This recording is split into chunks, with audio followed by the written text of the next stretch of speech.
Every so often on my trips I come across a hidden gem of a restaurant, and today in Barcelona this ranks right up there with the best of them. So join me for a very interesting lunch at a restaurant with a unique concept.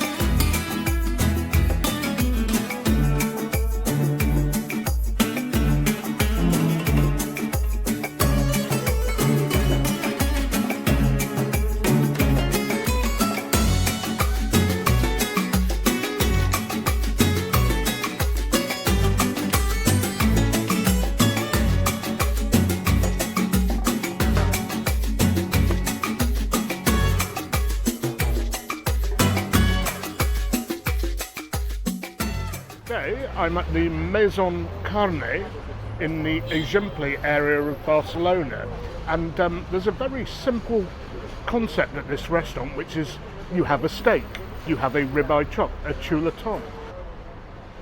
So let's go in, get stuck in. I'm really looking forward to this, and yes, I have been here before and checked it out, and I know it's good.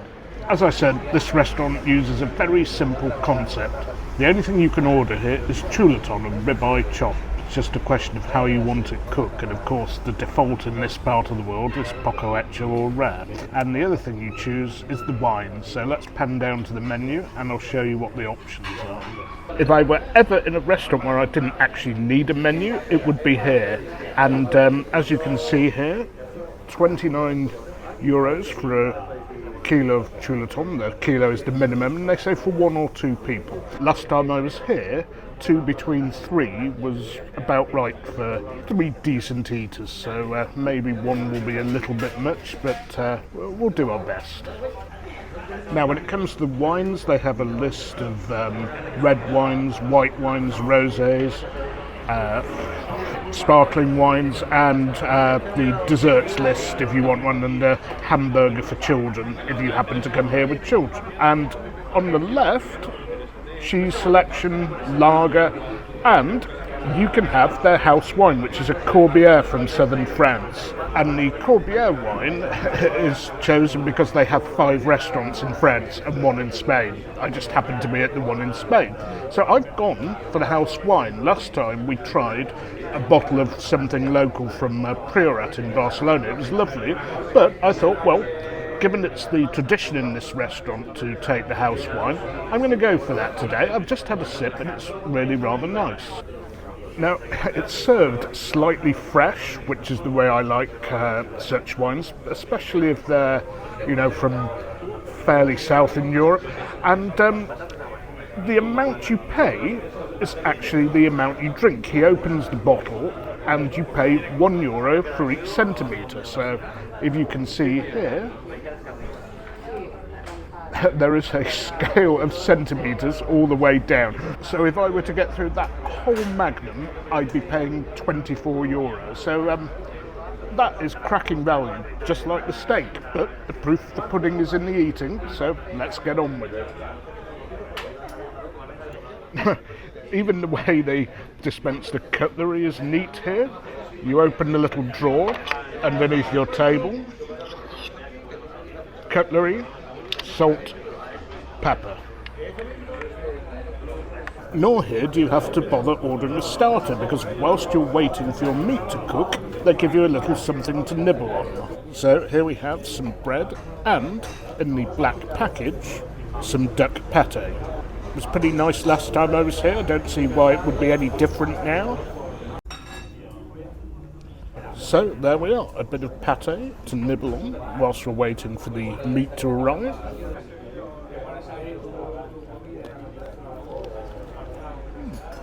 I mean, we're not talking about premium foie gras here or anything, but it's a pretty solid, decent duck pate, that is.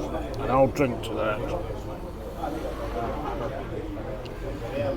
Anyway, I'll have a further little graze whilst I'm waiting for the meat, and I tell you what, I cannot wait for it to arrive. So the meat has arrived, the moment of truth, and rather unusually they use Italian Parmigiana dairy cattle. Now it's unusual, and I don't think anywhere apart from Spain does this, but this is very much the Basque style, which is spread all over Spain, of preparing beef, thick cut chops of dairy cattle. So let's give it a whirl and see how it tastes. So we get salad, we get a Glasgow salad, and there is the main event. Beautiful piece of meat. So let's carve it open and see if it's cooked rare as I like it. And this is always the best way. Well cooked on the outside, rare in the middle. So there we are. Isn't that beautiful? You can depend on the meat always being cooked correctly in Spain. The salt on the outside, very important. Look at that. I mean, it's going to melt in my mouth, I can tell already. That is beautiful. And until I'd started coming to Spain, I would never ever have guessed that dairy cattle can make some of the best steaks. Tender and flavoursome. The salt adds to the flavour, releases the juices. Oh wow, what a steak. And the wine comes into it its own.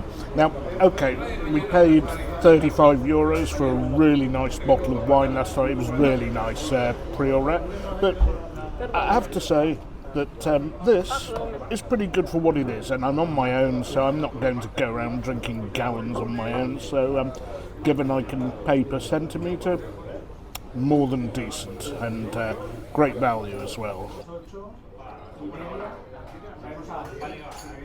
So they bring you a hot plate as well in case you want the meat done a bit more, but I have to say, for me, this is perfect as it is. I won't be using it, but I'm not here to tell you how you want your steak done, so if you want it done more, you can do it more. And if you want to cremate it, kill the flavour, remove all the juices and leave a leathery, grey, well-done piece of meat, you can do that as well if you want to. But probably best that the chef isn't forced to do that, because in this part of the world, I don't think they like doing it. So, some of you might be thinking, oh, you pig mutton, you pig, 1 kilo of beef to yourself? Well, okay, that's the only amount I could order, but the other thing is, don't forget, there's a lot of bone and there's a lot of fat. Fat is flavour. So bone-in steaks have to be bigger because, I mean, a good chunk of this is bone. I wouldn't be able to put a figure on the amount of bone, but I'm guessing by the time I've finished, if I do finish it, I've probably eaten 500 or 600 grams of meat and the rest is fat and bone. Also, you don't have to have the Glasgow salad, you can just have the regular salad. It's lightly heavy for one person, but if you've got a good appetite and it's lunchtime so I can walk it off, I think this is okay. For two, I'd say it's a little small if you've got good appetites. I think 2 between 3 is the perfect amount. Anyway, I'm going to crack on with this and I'll see you in a bit when we get down to the bone. Ladies and gentlemen, cometh the hour, cometh the best bit. Now there's a phrase in English, we are going to save the best till last, but never has a truer word been spoken with regard to chuletons, because the bone at the end is the best bit. And as you can see, I've not really bothered with the Glasgow salad, but I've eaten my greens as a good boy. And as I said, there's plenty of fat to carve off cuts like this. But this is undoubtedly my favourite bit. It's going to be a bit hard for me to eat this one-handed, but I'm going to do my best for you viewers. So I'm just going to have a little munch, because I'm going to need 2 hands to deal with this properly, but...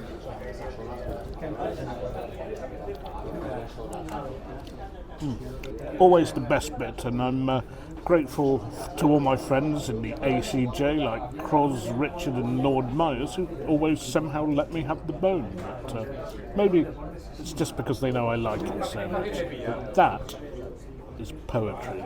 And as we know, poetry on the plate should always be rewarded with a slurp. So, there we are. Not a bad job in my opinion. Okay, some people could possibly get more out of that, but I've come close to picking that bone clean. Just as the meat was, that bone and the meat just hanging off the bone was outstanding. And Even if I've caused a lesion in my teeth, it's worth it for that. It is the best part. They have nice desserts here. When I came here the other day, I did share a dessert with my friends, but I'm going to pass on that today and just have a coffee because that was very satisfying and filling in terms of the quantity of the food, not too much. Maybe had a little bit too much of the wine. I'd like to say what goes on a mutton tour stays on a mutton tour, but it doesn't. It goes straight to you, the viewers. We don't hide anything here. And I have to say, I have those meaty flavours dancing around in my mouth at the moment. So much juice. The fat's important, the salt's important, but the meat, wow. Who ever thought that dairy cattle could taste so good? Wow. That deserves a slurp. So, the coffee report. This time a light crema, which isn't always a bad thing. I like the quantity, the ratio of coffee to water. Feels like it's halfway between a ristretto and an espresso, but of course we have to taste it and give our opinion based on taste, not appearance. Report on the quality of the coffee. Really? It's very important for me and for us. That hits the spot. Very nice. Light roast. Probably good after a heavy meal. I've been kindly offered a digestif and we had to go for a bit of Leighton Baines, Baines Pacharan, and we have to salute the Marquess or confess to the Cardinal after such a sinful lunch. Anyway, a fantastic lunch, as I've said many times in this video, unbeatable value for money, good quality meat, cooked absolutely to perfection. If you're in Barcelona and you want a steak, don't bother wasting your money in more expensive places.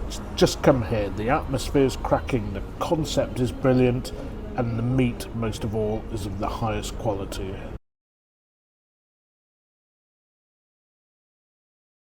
So there we are, Muttonistas. What a meal. €38.80. That is incredible value. Anyway, I'm going to love you and leave you because I have to go for dinner in a couple of hours. I'm going to keep that light, try and pretend I'm completely sober, which I'm not. Apologies to Adam and Monica if they ever see this video because I'll be meeting them in a couple of hours because it's 5 o'clock now. I'm going to see you on the next one. Wow, that was good.